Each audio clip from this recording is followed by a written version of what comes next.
Hello, I'm Andrea Brocklebank. I'm the Executive Director of the Beef Cattle Research Council. We wanted to provide an update today just in terms of where we've been in 2020 and where we're heading in 2021. Like many, 2020 has not looked like a typical year for the Beef Cattle Research Council.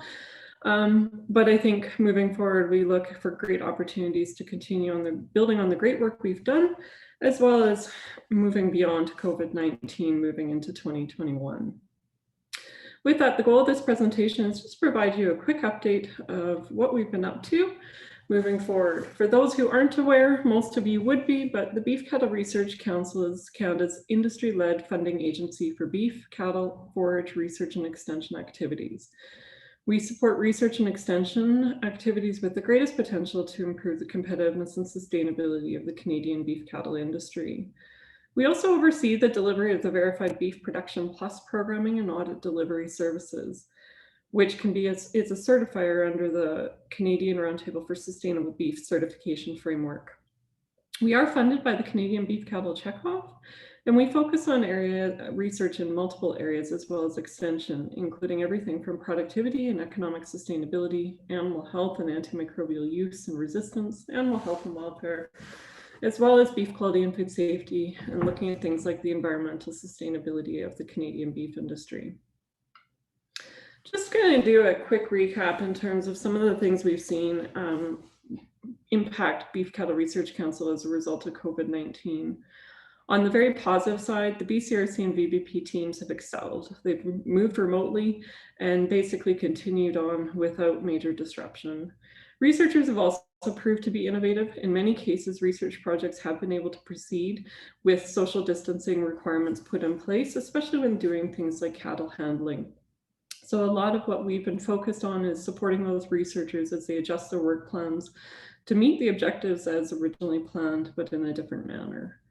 Extension activities and outreach have actually continued to grow without pause, and a lot of focus has been on supporting producers as they make the regular decision-making processes, but also in times where we saw market disruptions looking at things like alternative feeding strategies. BCRC's investment in COVID-19 related research did actually allow for quick action in priority areas. We saw the need to look at things like ventilation and packing plants and trying to mitigate further risks, looking at inspection opportunities, as well as also looking at price insurance programs. And the benefit of BCRC's investment and producer checkoff investments, we were able to jump pretty quickly to invest in activities that ultimately help the industry in a time of crisis. We've also seen VBP plus demand continue to grow, and COVID-19 has encouraged the evaluation of remote audit options, looking at that long-term opportunity as well as the immediate term in terms of using remote audit for remote locations where farming operations are located, but also in terms of opportunities just to manage timing and the balance of audits. We've also, of course, had some challenges. We did see new project start dates in many cases delayed. A lot of the institutions focused on managing existing research and making sure that that could continue, especially if cattle were on feed and grad students were already obtained. But they did look to defer project start dates for kind of planned research that would have started in 2020. Most of that research is set to start in the spring of 2021, and thus far it looks like it's headed that way. We also had launched 2 new research chairs with BCRC, and the hiring processes for those were delayed. I'm thrilled to announce that one has been hired, and then the other one is actually currently the interview processes are underway. I think the biggest impact we had on staff is our project administration has been very high, just trying to deal with the revisions and projects and make sure that we meet our requirements in terms of our investments, but also make sure that researchers can accomplish the work under the current dynamic. And there was certain planned research that just could not proceed due to the social distancing requirements and timing of the research, so that funding has been shifted. We did see more deferral of funding than we expected in 2020 just because of those delays. We might see some in terms of by the end of 2020 or 21 fiscal year, which ends in June.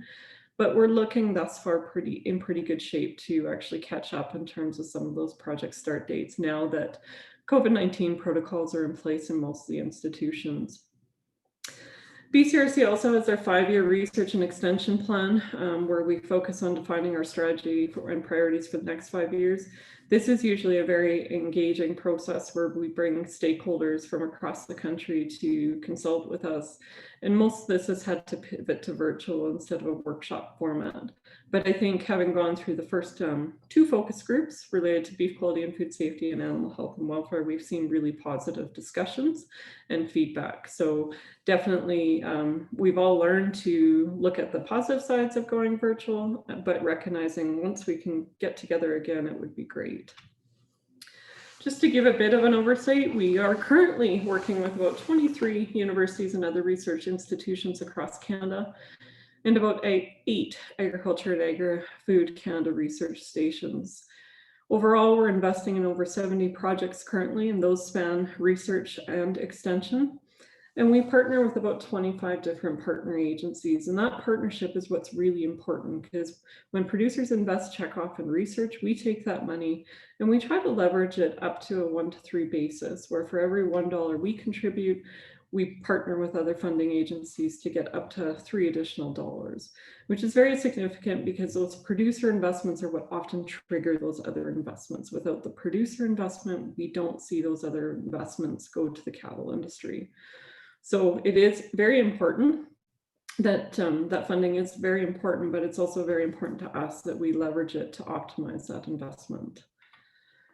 This just gives you a quick window in terms of our current funding, 5-year funding portfolio. We invest in a portfolio of areas, and this is very strategic. Research is something that takes time. In many cases, it's long-term to achieve those outcomes. And so what we try to do is make sure we're addressing all different areas on an ongoing basis, such that when an issue arises, we're hopefully in a proactive situation instead of reactive situation, which you don't want to be in with research, where results may take years to be forthcoming. So we do invest across all of these areas, and we're constantly adjusting based on industry priorities and also where we see the need to up the investment. Just as an example, I want to cover 3 quick projects in terms of trying to provide a insight into what we do. We focus a lot on productivity-based research to support producers in their day-to-day operations and extension as well. But BCRC is also focused on research in some cases to inform policy. This was one example with the change in the transport regulations. What we came to appreciate is there's not a great understanding in terms of the impact of rest stops on cattle.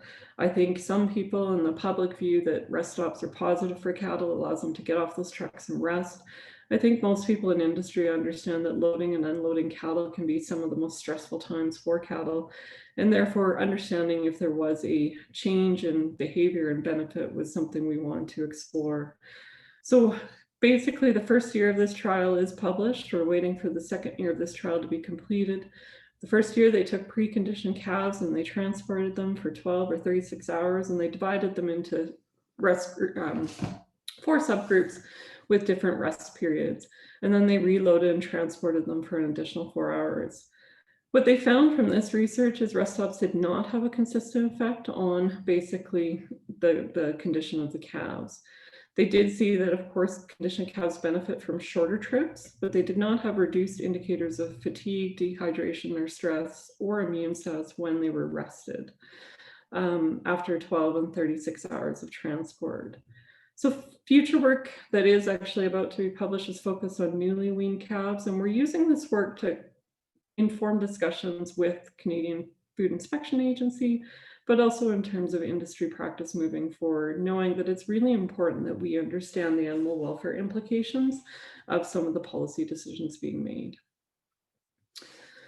We've also done work to support public confidence and beef demand discussions. This particular work was done looking at the nutrient density and nutritional value of beef compared with other meat and plant-based protein sources. We know there's a lot of information out there and recommendations as to what people should be consuming. And I think one of the things we wanted to make sure is people understood and there was sound science behind the data in terms of just understanding how beef compares to other protein sources. This work was found that to get equivalent protein to 100-gram serving of beef, you'd have to eat a lot of nuts and even more vegetables. So this means consuming about 2 times the calories from legume vegetables or 4 times the calories from nuts compared to beef. And that also has cost implications as well. And I think what we're trying to do here is support the discussions through Canada Beef and public and stakeholder engagement activities when they work with consumers and end users. Just trying to put in perspective that beef is a very nutrient dense and economical gram for gram compared to other protein foods.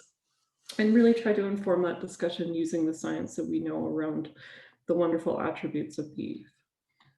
Last but not least, there's been lots of discussions around the environmental sustainability of beef. BCRC launched quite a while ago a review of the environmental footprint of the Canadian beef industry, and it was able to demonstrate that we've continued to reduce our input footprint and in fact have one of the lowest footprints in the world for the beef sector. I think with that, though, we've continued to focus in where can we identify the greatest opportunities for improvement moving forward, but also trying to put measure to the positive impacts we have on our environment. So specifically looking at how we do contribute to things like biodiversity and carbon sequestration, and make sure we have science to support what we already know the beef industry is doing on behalf of agriculture in terms of our positive contributions to that environment. And definitely this year, the one interesting thing is we've seen more interest in terms of where food is coming from our consumers. And so there's an opportunity to start those discussions and also present that information in a manner that I think consumers are more receptive than just given their interest in terms of the source of their food. On an extension standpoint, I just wanted to highlight a few things. In many cases, if you're watching this video, you're probably already subscribed to us, so thank you. But I would encourage, if you know of people, other producers, encourage them to subscribe as well. We have a tremendous amount of information in terms of topic pages and fact sheets available for producers on basically any topic of what we find of interest to producers. We tend to populate it based on where we see producers are looking for information. And if for no other reasons, we always encourage producers to sign up so they know where their checkoff investments are being invested in. That being said, if you are a subscriber, we would encourage you to just, if you see on the bottom of this screen, you have the opportunity to update your subscription preferences. And as BCRC's generated more and more material, we've also really focused on trying to be more specific in terms of what we're sending to different groups. So if you go into updating your subscription preferences, you have the opportunity to specify which groups relate to, your sector or your area of interest. And you also have the option to select. You can subscribe to our blog, which is sent 1 to 3 times per week. If you prefer just to get one email, we can get you a monthly summary that summarizes all of the recent blog posts. We also have an e-newsletter, which is a collection of seasonal information and production tips. It's really tried to timed with when producers are making certain decisions. And last but not least, we're also launching specific tools for Canadian veterinarians to utilize and work with their beef clients, knowing that veterinarians are often sought out as a source for information for producers, and we want to further support them as they're asked questions from producers. So definitely, if you take that opportunity to update those, it just allows us to provide you with better information and more focused information. This is an example of the Wire newsletter that comes out, and just another example of one of our blog posts as well, this one on external parasites. As well, you can often see us through Dr. Reynold Bergen's column in the Canadian Cattleman magazine. He provides that monthly.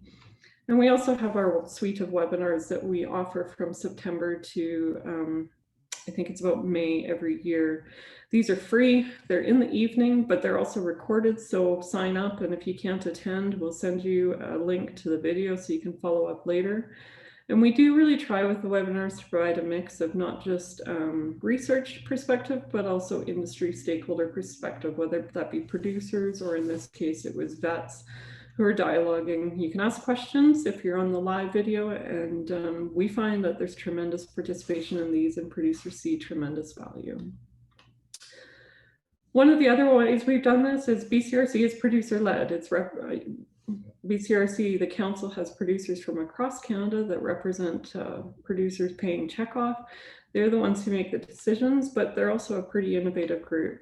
So we have launched a Meet the Council series of articles that profiles the innovations that are occurring on our council members' farms and ranches. And I think this one's really important because we try to do actually throughout the year a lot of focus on producer innovations and what's happening on the farm, not just with council members, but other series as well, because we recognize that producers can learn a lot from other producers and what they're doing on their farm just to help increase productivity, sometimes reduce labor requirements, all those types of things. Last but not least, before I finish up, I'm just going to talk about a few of our decision-making tools.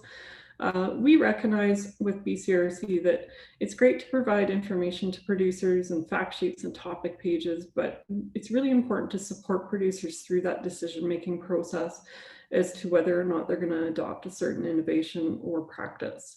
And so we've developed decision-making tools that in essence help with the economic evaluation of whether a technology or practice is worthwhile to invest. And sometimes it's just also supporting them through the process in terms of how to complete certain activities. So most recently, we launched in partnership with several other groups, a tool for evaluating feed test results. There was a lot of focus, especially in terms of ensuring reproductive efficiency for producers, that we need to make sure producers are testing their feed.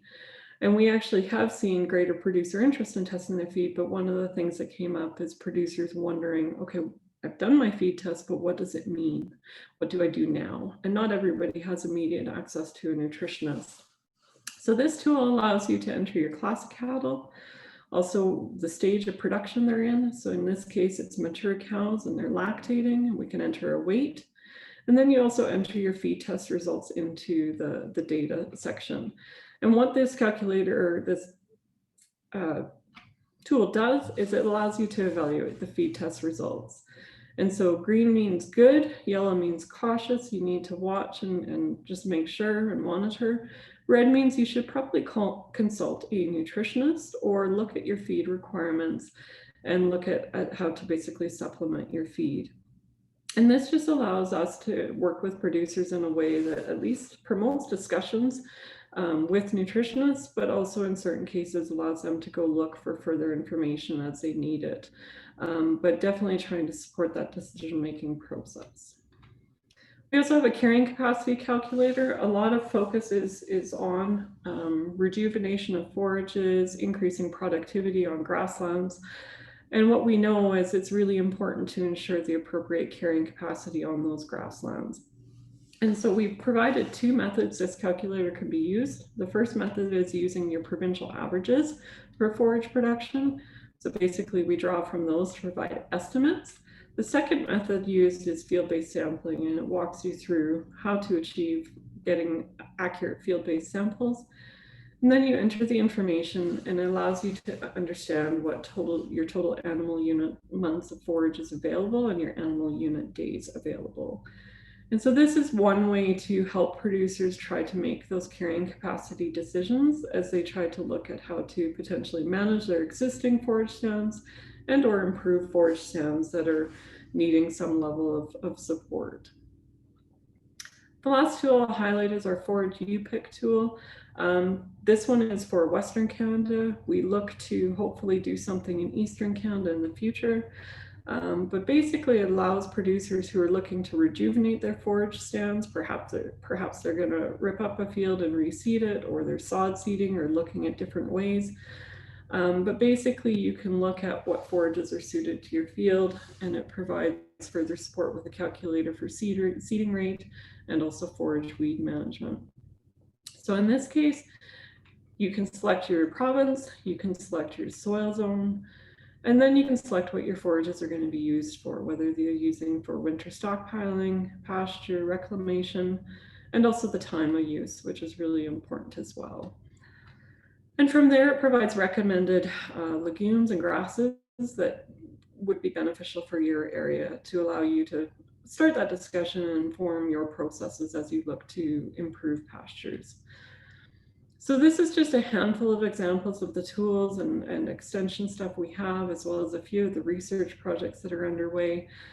And I would just encourage you to take a look at our website. Also, as well, if you ever see a gap in extension where you'd like to see more information, please don't ever hesitate to reach out to us. In terms of 2021, as we move into the new year, a lot of our focus is just continuing on doing what we're doing, funding high quality research and delivering extension that meets producers' needs. We are focusing specifically on launching a greater level of content for Eastern Canadian producers, knowing we have a lot of content that's already relevant to them, but we want to make sure it's profiled and encourage increased uptake, but also knowing that there is different production systems across Canada and we need to specialize some of that content for those.